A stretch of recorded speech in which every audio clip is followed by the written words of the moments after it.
আসসালামু আলাইকুম ওয়া রাহমাতুল্লাহি ওয়া বারাকাতুহু। আশা করি দেশে বিদেশে যে যেখানে আছেন ভালো আছেন। আজকে আমি সূরা হাদীদ থেকে কিছু আয়াত তেলাওয়াত করব এবং অর্থ বোঝার চেষ্টা করব ইনশাআল্লাহ। আউযু বিল্লাহি মিনাশ শাইতানির রাজীম। বিসমিল্লাহির রহমানির রহিম। সাব্বাহা লিল্লাহি মা ফিস সামাওয়াতি ওয়াল আরদ ওয়া হুয়াল আজিজুল হাকীম। আল্লাহ সুবহানাহু ওয়া তাআলা বলেছেন, নবমণ্ডল ও ভূমণ্ডলে যা কিছু আছে সবাই আল্লাহর পবিত্রতা ঘোষণা করে। তিনি শক্তিধর, প্রজ্ঞাময়। আল্লাহ বলেছেন নবমণ্ডল এবং ভূমণ্ডলে যা আছে সবাই আল্লাহর পবিত্রতা ঘোষণা করে। কিন্তু আমরা জানি আমাদের এই পৃথিবীতে অনেক বিধর্মী লোক আছে। হিন্দু আছে, খ্রিস্টান আছে, বৌদ্ধ আছে, তারপরে অন্যান্য ধর্মের আরো বহুত লোক আছে যারা আল্লাহর পবিত্রতা ঘোষণা করে না এবং আল্লাহর একাত্মবাদে তারা বিশ্বাস করে না। কিন্তু তাহলে এই আয়াতের অর্থ আমরা কিভাবে বুঝতে পারি? এই আয়াতের অর্থ বোঝার জন্য বেশি দূর পর্যন্ত যাওয়ার প্রয়োজন নাই। শুধু আমরা এইটুকু পর্যন্ত আলোচনা করলেই অর্থ সঠিক এর মর্ম বুঝতে পারবো। যেমন রাসূলুল্লাহ সাল্লাল্লাহু আলাইহি ওয়াসাল্লাম বলেছেন, প্রত্যেকটা মানুষ দিন ফিতরের উপর অর্থাৎ ইসলাম ধর্মের উপর জন্মগ্রহণ করে। আমরা এই পৃথিবীতে আসার আগে আমরা কোথায় ছিলাম? আল্লাহ তাআলা সুবহানাহু ওয়া তাআলার হেফাজতে এবং রূহ জগতে ছিলাম। রূহ জগতে যখন আমাদেরকে জিজ্ঞেস করা হয়েছিল, সবাই যখন সেখানে উপস্থিত ছিল, তখন যে আমি কি তোমাদের রব নই? আল্লাহ তাআলার এই প্রশ্নের জবাবে আমরা সবাই বলেছি যে ইয়া রব্বি, আপনি আমাদের রব। ক্বালু বালা, বালা হ্যাঁ, যে আপনি আমাদের রব। তো সেখানে তো আমরা জপেছি। তাহলে পৃথিবীতে আসার পরে তার পিতামাতারা তাদেরকে বিভিন্ন ধর্মে দীক্ষিত করে, কিন্তু তার জন্য তারা অন্য কিছু নয়, তারা আল্লাহর পবিত্রতা ঘোষণা করে জমিনে এসেছে। একথা এই কথা দ্বারাই প্রমাণিত হয়ে যায়। আরেকটি কথা আছে,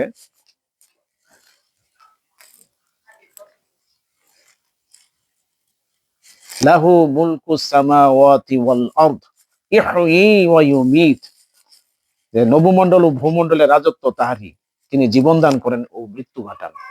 নবমণ্ডল এবং ভূমণ্ডলের রাজত্ব আল্লাহ সুবহানাহু ওয়া তাআলা ছাড়া আর কার হতে পারে? ইনিল হুকমু ইল্লা লিল্লাহ।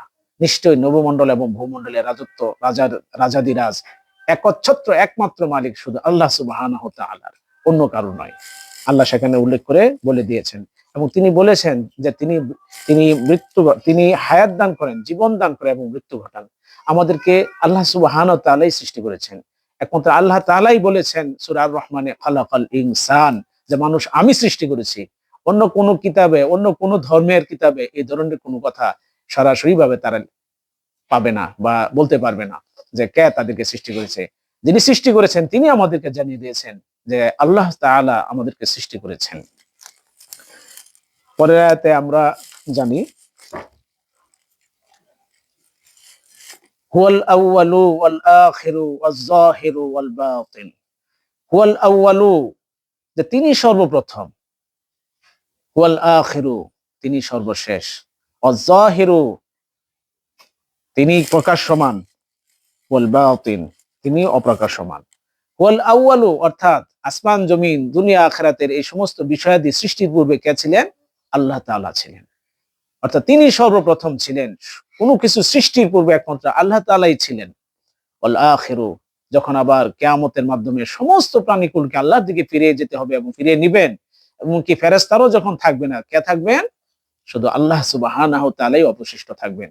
এই কথা দ্বারা আল্লাহ বলেছেন ওয়াল আউয়ালু, তিনি প্রথম, ওয়াল আখিরু, তিনি সর্বশেষ। তারপরে বলা হয়েছে ওয়াজ যাহিরু ওয়াল বাতিন। ওয়াজ যাহির, অর্থাৎ প্রত্যেকটা প্রাণী জহির অর্থাৎ জাহির অবস্থায় আছে। যত প্রাণীকুল আছে প্রত্যেকটা প্রাণীকুলেরই খাদ্য গ্রহণ করার প্রয়োজন পড়ে, ফেরেশতা ব্যতীত, কিছু সংখ্যক জিনিস ব্যতীত। কিন্তু তাদের নড়াচড়া হয়, তাদের যাতায়াত হয়, তাদের আদান প্রদান হয়, সবকিছু হয়। তাহলে এই যে যাতায়াত বা এই যে আদান প্রদান, লেনদেন, সবকিছু আল্লাহ পাক জানেন। আল্লাহ পাকের আয়ত্তে সবকিছু, তিনি তার ইলমের জ্ঞানে সবকিছু রয়েছে। ওয়াজ-যাহির ওয়াল বাতিন, এমনকি বাতিন অর্থাৎ গোপন অবস্থায় যদি কোনো প্রাণী কোনো কিছু করে থাকে, এমনকি কাঁথা দিয়ে বা কম্বল পেঁচিয়ে যদি গভীর অন্ধকারের নিচেও যদি কেউ কিছু করে, তবু কে জানেন? আল্লাহ তাআলা জানেন এবং আল্লাহ তাআলা দেখেন। কারণ আল্লাহ হচ্ছেন আলিমুম বিযাতি সুদূর, ইন্নাহু আলিমুম বিযাতি সুদূর। কাজেই আমরা সবাই, আসুন আমরা সবাই মিলে আল্লাহর একাত্মবাদ, আল্লাহর জিকির করি এবং আল্লাহর হুকুম আহকামের প্রতি আমরা আমরা আমরা মনোনিবেশ করি। সর্বশেষে বলেছেন যে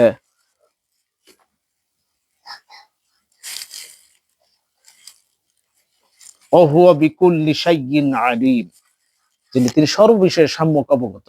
আল্লাহ তাআলা বলেছেন ইন্নাল্লাহা আলা কুল্লি শাইইন কাদির, তিনি সব বিষয়ে ক্ষমতাশালী, তিনি সব বিষয়ে ক্ষমতাবান। তিনি একমাত্র, তিনি যখন কোনো কিছু সৃষ্টি করতে ইচ্ছা করেন শুধু বলেন কুন, হয়ে যা, অমনি হয়ে যায়। সুবহানাল্লাহ ওয়া আখির দাওয়ানা আলহামদুলিল্লাহি রাব্বিল আলামিন।